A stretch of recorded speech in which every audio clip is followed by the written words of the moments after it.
రచ్చ రాజకీయం at the rate of 5 PM స్వాగతం. నేను మీ ఫజల్. ఈరోజు బులెటిన్లో మూసీకి వరద తాకిడి పెరుగుతుంది. అలాగే ప్రైమ్ లొకేషన్లలో వెండర్ జోన్లు ఏర్పాటు చేయాలని హెచ్ఎండిఏ నిర్ణయించింది.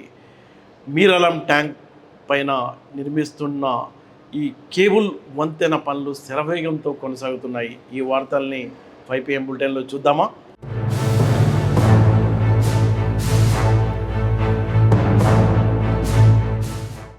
దుర్గం చెరువుపై ఉన్న కేబుల్ బ్రిడ్జ్ మొత్తం అద్భుతంగా ఏదో వేరే కంట్రీలో ఉన్నామా అన్న అనుభవాన్ని కలిగిస్తుంది. సిటీలో అందరినీ ఆకట్టుకుంది ఆ బ్రిడ్జ్. సేమ్ అదే తరహాలో మరో ఐకానిక్ బ్రిడ్జ్ మిరాలం ట్యాంక్ పైన రాబోతుంది. దాదాపుగా పనులు చాలా శరవేగంతో పూర్తవుతున్నాయి. 45% పనులు పూర్తయ్యాయి.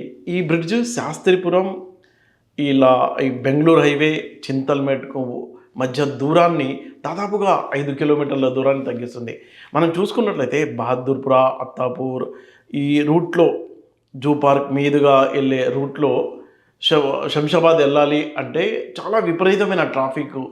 అయితే ఈ బ్రిడ్జ్ రావడం వల్ల సమయం ఆదా అవుతుంది, ట్రాఫిక్ టోటల్గా తగ్గిపోతుంది. డైరెక్ట్గా శంషాబాద్ ఎయిర్పోర్ట్కు ఈ బ్రిడ్జ్ ద్వారా వెళ్ళిపోవచ్చు. దాదాపుగా 2.5 కిలోమీటర్ల పొడవు, 16.5 మీటర్ల వెడల్పు, 4 లైన్ల రహదారిని 430 కోట్ల రూపాయల వ్యయంతో రాష్ట్ర ప్రభుత్వం చాలా ప్రతిష్టాత్మకంగా తీసుకొని ఈ బ్రిడ్జ్ని నిర్మాణం చేస్తుంది.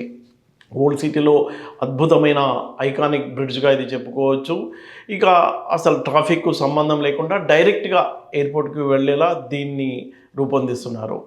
అయితే ఈ మిరాలం ట్యాంక్ అనేది 2 చెరువులు ఉంటాయి, దిగులు ఉన్నాయి. అందులో లోపల అద్భుతంగా ఉంటుంది పర్యాటక పరంగా. ఇప్పుడు ట్రాఫికు, పర్యాటకం, అలాగే పర్యావరణం 3 అంశాలని తీసుకొని ఈ కేబుల్ బ్రిడ్జ్ని నిర్మాణం చేస్తున్నారు. ఐకానిక్ బ్రిడ్జ్ ఇది. రాత్రిపూట లైటింగు మొత్తం అక్కడంతా ఒక పర్యాటక డెస్టినేషన్గా ఈ ప్రాంతం చాలా అద్భుతంగా డెవలప్ అవుతుందని చెప్పుకోవచ్చు. ఎందుకంటే ఇప్పటికే ఈ చెరువుకు ఒక పాత చరిత్ర ఉంది.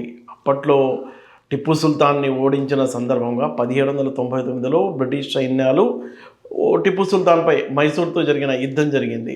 ఆ టైంలో నిజాం నవాబు సపోర్ట్ చేశాడు బ్రిటిష్ సైన్యానికి. ఆ సైన్యానికి అధ్యక్షత వహించిందే మిరాలం అనే వ్యక్తి. మీర్ అలం అతని పేరు.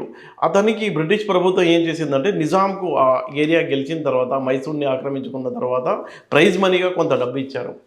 ఆ డబ్బు తీసుకుని మీర్ అలం ఏం చేశాడంటే తన పేరుతో ఇక్కడ 460 ఎకరాల విస్తీర్ణంలో ఈ చెరువును ఫ్రెంచ్ ఆర్కిటెక్చర్ రేమండ్ సహకారంతో చాలా అద్భుతంగా, ప్రపంచంలో మరి ఎక్కడా లేని విధంగా 21 చోట్ల అర్ధవలయాకారంలో, అంటే నీటి ఒత్తిడిని తట్టుకునే విధంగా అద్భుతమైన ఇంజనీరింగ్ టెక్నాలజీని వాడి ఈ అంటే ఈ చెరువును నిర్మించారు. ఇలాంటిదే దీన్ని కాపీ చేసి మెక్సికోలో ఒక చెరువును నిర్మించారు. సేమ్ ఇదే ఆర్కిటెక్చర్తో. చాలా అద్భుతంగా ఉంటుంది ఆ చెరువు. అది చూడటానికి జనాలు విపరీతంగా వస్తారు అని రాష్ట్ర ప్రభుత్వం అంచనా వేస్తుంది. అందుకే ఇది పర్యావరణ పరంగా, ట్రాఫిక్ పరంగా, అలాగే ఈ టూరిస్ట్కు పెద్ద డెస్టినేషన్గా మారే అవకాశం ఉందని చెప్తున్నారు అధికారులు. అయితే జూ పార్కు అనుబంధంగా ఈ చెరువు ఉంది.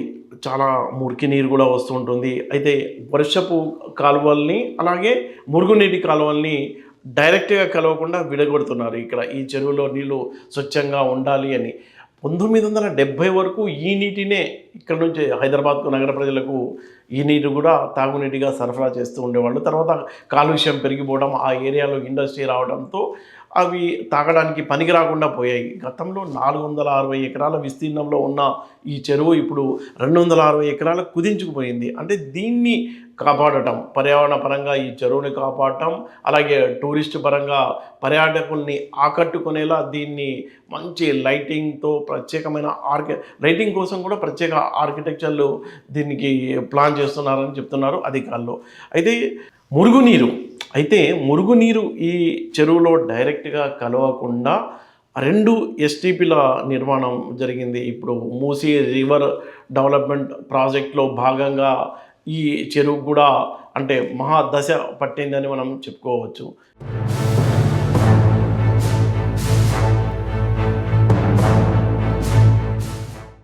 హైదరాబాదులో ఒక కొత్త ప్రాజెక్ట్ రాబోతుంది. అదేంటంటే వెండర్ జోన్లు. రోడ్డు పక్కన కొంతమందికి అంటే మెయిన్ ఇప్పుడు ఫస్ట్ ప్రయోగాత్మకంగా అమీర్పేట్, సత్యం థియేటర్ ఈ ఏరియా, ఈ జంక్షన్ మొత్తం ఏరియాలో ప్రభుత్వ స్థలాలు ఎక్కడెక్కడ ఉన్నాయని ఒక సర్వే చేశారు. ఆ సర్వే ప్రకారం రోడ్డు పక్కన ఒకే డిజైన్తో చిన్న చిన్న షాప్స్ క్రియేట్ చేసి దానికి పేరు పెట్టారు వెండర్ జోన్ అని. అవి చిరు వ్యాపారస్తులకు శాశ్వత ఉపాధి కల్పించేలా వాళ్లకు షాపులు కేటాయించనున్నారు. వాళ్ళ నుంచి వచ్చే అద్దె హెచ్ఎండిఏకి, జిహెచ్ఎంసికి అలాగే ప్రభుత్వానికి ఆదాయం వస్తుంది. మరోపక్క వీళ్లకు ఉపాధి, శాశ్వత ఉపాధి వస్తుంది. అంటే ఈ ప్లాన్ ఎందుకు చేశారు అని మనం అడిగితే అధికారులకు వాళ్ళు చెప్పేది ఏంటంటే, హైదరాబాద్లో మేజర్ సమస్య ఫుట్పాత్ల ఆక్రమణ. ఫుట్పాత్లు, ప్రభుత్వ స్థలాలు దొరికితే ఎక్కడ పడితే అక్కడ ఇష్టం వచ్చినట్టు వాళ్ళు కబ్జాలు పెట్టుకొని ట్రాఫిక్కి చాలా న్యూసెన్స్గా మారారు, ఇష్టం వచ్చినట్టు పెట్టుకోవడం. అయితే హైకోర్టు కూడా చాలా సీరియస్గా వార్నింగ్ ఇచ్చింది ఇటీవల. ఏమైందంటే ఇప్పుడు ఫుట్పాత్లు ఉన్నవి ప్రజలు నడవడానికి, వ్యాపారాలు చేయడానికి కాదు.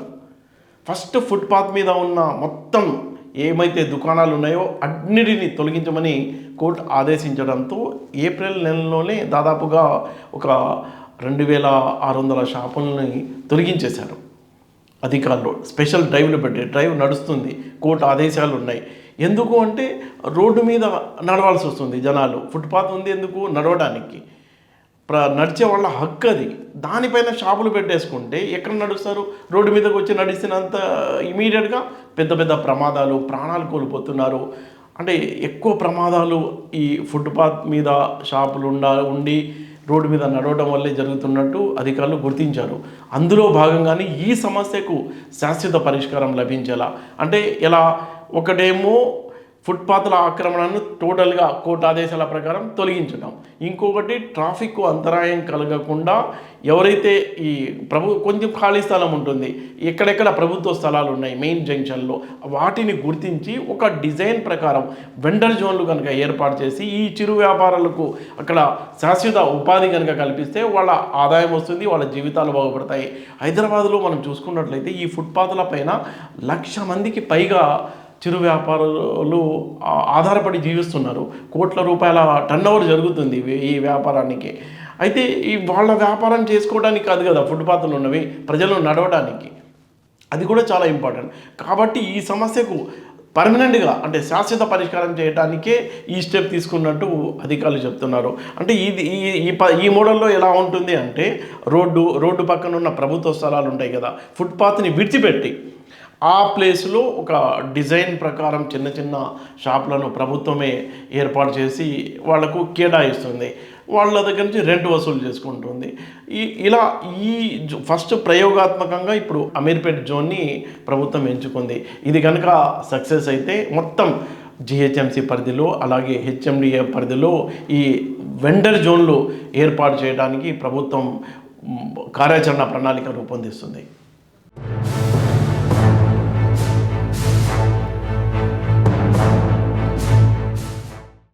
ఉత్తర ఒరిస్సా, పశ్చిమ బెంగాల్పై ఏర్పడిన ఈ వాయుగుండం, తీవ్ర వాయుగుండ ప్రభావంతో పాటు ఋతుపవన ద్రోణి ఈశాన్య బంగాళాఖాతం వరకు వ్యాపించి ఉంది. దీని ప్రభావంతో 2 తెలుగు రాష్ట్రాల్లో గట్టిగా వర్షాలు పడుతున్నాయి. హైదరాబాద్లో అయితే మరి కాస్త ఎక్కువగానే ఉన్నాయి. ఎంత ఎక్కువగా అంటే గత కొద్ది రోజులుగా ఎడతెరిపి లేకుండా పడుతున్న వర్షాల కారణంగా మూసీ నదిలో వరద తాకిడి బాగా పెరిగింది. నల్గొండ జిల్లాలో ఉన్న మూసీ రిజర్వాయర్లో వరద తాకిడి పెరిగిపోవడంతో అక్కడ చుట్టుపక్కల ఉన్న ఆ ఏరియాలో ఉన్న వాళ్ళకి ప్రభుత్వం అధికారులు కూడా అలర్ట్ జారీ చేశారు, వరద తాకిడి బాగా పెరిగిపోతుంది అని. మనం చూసుకున్నట్లయితే ఈ నీటి రిజర్వాయర్ యొక్క సామర్థ్యం 645 అడుగులు ఉంది. కానీ ఇప్పుడు 638 అడుగులకు చేరుకుంది. టోటల్ అక్కడ కెపాసిటీ మనం చూసుకున్నట్లయితే 4.4 టీఎంసీల కెపాసిటీ ఉంది. ఇప్పటికే దాదాపుగా 3 టీఎంసీల నీరు రిజర్వాయర్లకు చేరుకుంది. మూసీలోకి అంటే ఈ రిజర్వాయర్లోకి వస్తున్న ఇన్ఫ్లో చూసినట్లయితే అధికారులు విడుదల చేసిన ప్రకటన ద్వారా మనకు అర్థమవుతుంది ఏంటంటే 20 క్యూసెక్కుల నీరు ఇన్ఫ్లో వస్తుంది. అంటే ఈ రిజర్వాయర్ కెపాసిటీ నేపథ్యంలో ఈ దాదాపుగా 727 క్యూసెక్కుల అవుట్ఫ్లోను బయటికి విడుదల చేస్తున్నారు. అందులో భాగంగానే చుట్టుపక్కల ఉన్న ప్రాంత ప్రజలకు అధికారులు అలర్ట్ జారీ చేశారు. అంతేకాదు ఈ మూసీ పరివాహక ప్రాంతంలో పడుతున్న వర్షాల నేపథ్యంలో మూసీ నదిలో కూడా వరద నీటి మట్టం బాగా పెరుగుతుంది. చుట్టుపక్కల ఉన్న ఈ స్లమ్ ఏరియాస్లో కూడా అలర్ట్ ప్రభుత్వం జారీ చేసింది. మరోపక్క 10 జిల్లాలు, తెలంగాణలో ఉన్న 10 జిల్లాలకు వాతావరణ శాఖ ఎల్లో అలర్ట్ జారీ చేసింది. గత కొద్ది రోజులుగా వర్షాలు బాగా పడుతున్నాయి. రేపు ఎల్లుండి కూడా అంటే గురువారం శుక్రవారం కూడా వర్షాలు పడే అవకాశం ఉందని, అంటే భారీ నుంచి అతి భారీ వర్షాలు పడే అవకాశం ఉందని వాతావరణ శాఖ 10 జిల్లాలకు ఎల్లో అలర్ట్ జారీ చేసింది. జూన్లోనే వర్షాలు స్టార్ట్ అవ్వాల్సి ఉంది. రైతులు కూడా చాలా ఆశతో ఎదురు చూశారు. ఎల్నినో ప్రభావంతో అసలు వర్షాలు లేక మొత్తం రిజర్వాయర్లు, హైదరాబాద్కు మంచినీరు సరఫరా చేసే రిజర్వాయర్లన్నీ డెడ్ స్టోరేజ్కి చేరుకున్న నేపథ్యంలో దేవుడు కరుణించి వర్షాలు పడుతూ ఉండడంతో రైతులు, ప్రజలు ఊపిరి పీల్చుకుంటున్నారు. అదే వర్షాలు లేకపోతే పరిస్థితి అయితే చాలా దారుణంగా ఉండేది. ప్రభుత్వం అంటే వాతావరణ శాఖ అందరూ అంచనా వేశారు, ఆగస్టు సెప్టెంబర్లో వర్షాలు పడితే పెద్ద సమస్య నుంచి గట్టెక్కవచ్చు అని. త్వరగానే అంటే జూలై థర్డ్ వీక్ నుంచే వర్షాలు ప్రారంభం కావడం, నీటి నిల్వలు పెరగడం, అలాగే భూగర్భ జలాలు కూడా పెరుగుతున్నాయని అధికారులు చెప్తున్నారు. అదే పరిస్థితి అంటే చాలామంది రైతులు ఎంతో కాలంగా చాలా ఆశగా ఎదురు చూశారు. నీళ్లు లేవు, పంటలు వేశారు, విత్తనాలు వేశారు, కొంతమంది అయితే పంటను కూడా మార్చుకున్నారు. అయినా వర్షాలు పడలా. అలాంటి గడ్డు పరిస్థితి నుంచి సడన్గా అంటే ఈ ఎండింగ్లో, జూలై ఎండింగ్లో వచ్చేసరికి, లాస్ట్ వీక్ వచ్చేసరికి వర్షాలు ఎడతెరిపి లేకుండా పడుతూ ఉండడం రైతులకు కొంత ఆశ, వాళ్ళల్లో మరీ ఒక కాన్ఫిడెన్స్ కూడా బిల్డప్ అయిందని చెప్పవచ్చు. ఇంకొక మంచి గుడ్ న్యూస్ ఏంటంటే హైదరాబాద్ నగరానికి ఈ వర్షాలు కనుక లేకపోతే తాగునీటికి లాడాల్సి వచ్చేది. తాగునీటి సరఫరా ఎలా అని అధికారులు కూడా తలలు పట్టుకున్న నేపథ్యంలో ఒక పక్కేమో భూగర్భ జలాలు అడుగంటిపోతున్నాయి, మరో పక్కేమో వాటర్ సప్లై చేసే రిజర్వాయర్లన్నీ డెడ్ స్టోరేజ్కి చేరుకోవడంతో ఏం చేయాలి అని దిక్కుతోచని స్థితిలో వరుణదేవుడు కరుణించి వర్షాలు విస్తారంగా పడుతుండడంతో అందరూ జనము, రైతులు, అధికారులు అందరూ ఊపిరి పీల్చుకున్నారని మనం చెప్పుకోవచ్చు.